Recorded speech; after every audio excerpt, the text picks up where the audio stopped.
Halo teman-temanku semuanya, dimanapun kalian berada.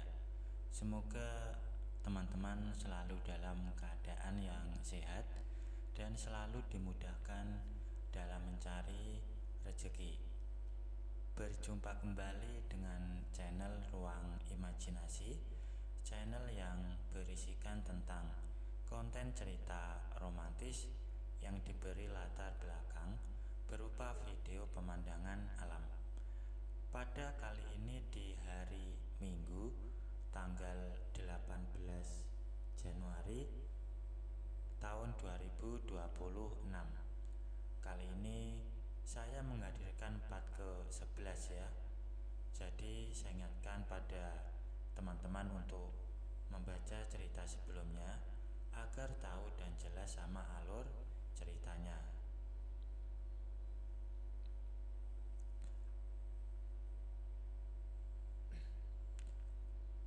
Dan untuk kisah kali ini bermula sewaktu siang hari ya, saat Lina ini dapat sebuah pesan dari sahabatnya yang bernama Irfan. Irfan menawarkan kepada Lina untuk menjadi model pemotretan dan produk yang akan digunakan adalah sebuah hijab. Irfan menjelaskan berbagai hal terkait pemotretan yang akan dilakukan lusa, dan semua yang dijelaskannya menurut Lina bukanlah masalah. Tinggal bagaimana ia meminta izin pada suaminya. Tidak banyak yang ia lakukan di hari itu. Begitu juga Pak Surip. Pak Surip lebih sering menghabiskan waktu di dalam kamarnya. Dan ketika malam harinya, suaminya pulang membawa martabak. Mereka bertiga duduk bersama di ruang tengah, menyantap martabak. Kemudian Lina pun menanyakan atau minta izin kepada suaminya bahwa lusa ia akan ikut pemotretan.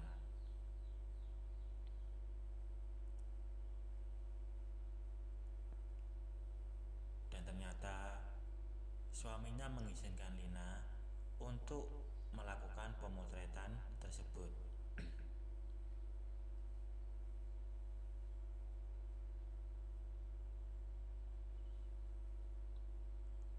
Kemudian mereka bertiga pun ngobrol sebentar, dan setelah itu mereka tidur karena besok suaminya sudah harus bekerja kembali. Dan Lina terbangun saat suara azan berkumandang. Tak lama kemudian suaminya juga terbangun. Hari demi hari, waktu demi waktu membuat Lina semakin berubah. Keinginannya yang semakin menggebu didukung respon suaminya dan kondisi yang membuatnya semakin jauh. Rasa cemas dan menyesal itu perlahan mulai pudar. Kadang Lina bertanya, benarkah suaminya menyukai apa yang terjadi? Atau itu hanya sandiwaranya saja? Dan selepas melaksanakan sholat subuh dengan suaminya, Lina menjalani kewajibannya sebagai seorang istri, yaitu berbakti menyiapkan pakaian suaminya, memastikan baju dan celana yang akan dipakainya terlihat bersih dan rapi. Tak lupa, sarapan hangat untuk mengisi tenaganya juga turut ia siapkan. Sepiring nasi goreng dengan topeng telur mata sapi tersaji untuk suaminya di meja. Tak lupa, Lina juga memberikan kepada Pak Surip yang masih berada di kamarnya.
Setelah suaminya berangkat, kini tinggal Lina dan Pak Surip di rumah.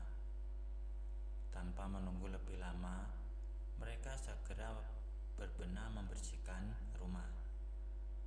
Awalnya Pak Surip menyuruh Lina untuk bersantai saja karena itu adalah tugasnya.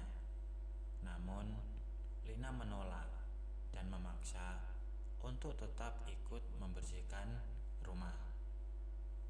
Memang benar, bergotong royong adalah solusi untuk pekerjaan yang lebih cepat dan menjadi lebih ringan.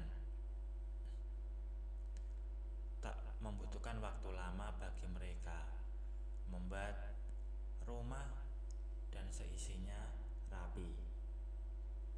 Dan setelah berbenah, Lina membuka HP-nya dan ternyata Pak Manto mengirim sebuah pesan.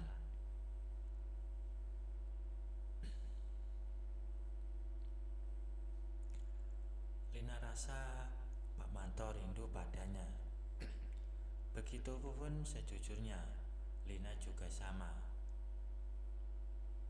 Ia jadi teringat akan aset Pak Manto, aset yang membuatnya merasakan yang sesungguhnya. Hingga kini, Lina tidak percaya kebutuhan pribadi itu justru ia dapat dari seorang pria berumur yang usianya tidak jauh berbeda dari ayahnya sendiri.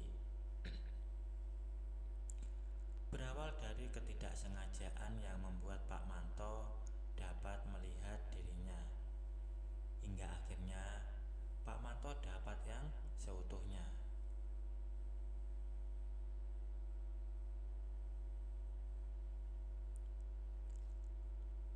Dan gara-gara chat dengan Pak Manto membuat keinginannya datang.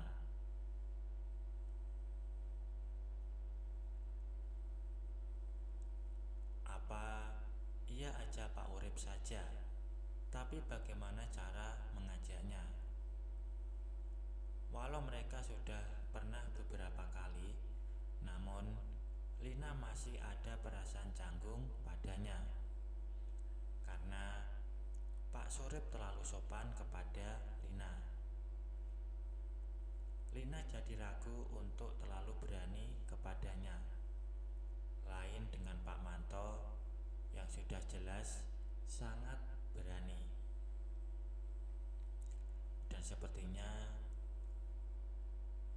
melakukan sendiri adalah hal yang ia butuhkan saat itu. Karena jujur, Lina masih bingung kalau harus mengajak Pak Surip. Masih ada rasa canggung kepadanya.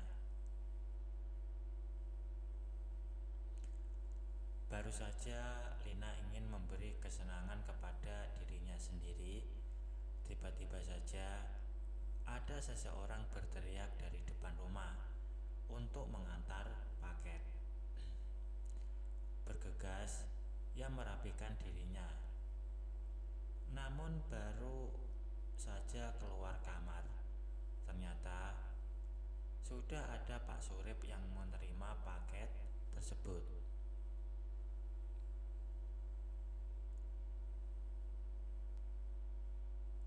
Dan memang itu adalah pakaian yang ia sempat pesan beberapa hari lalu.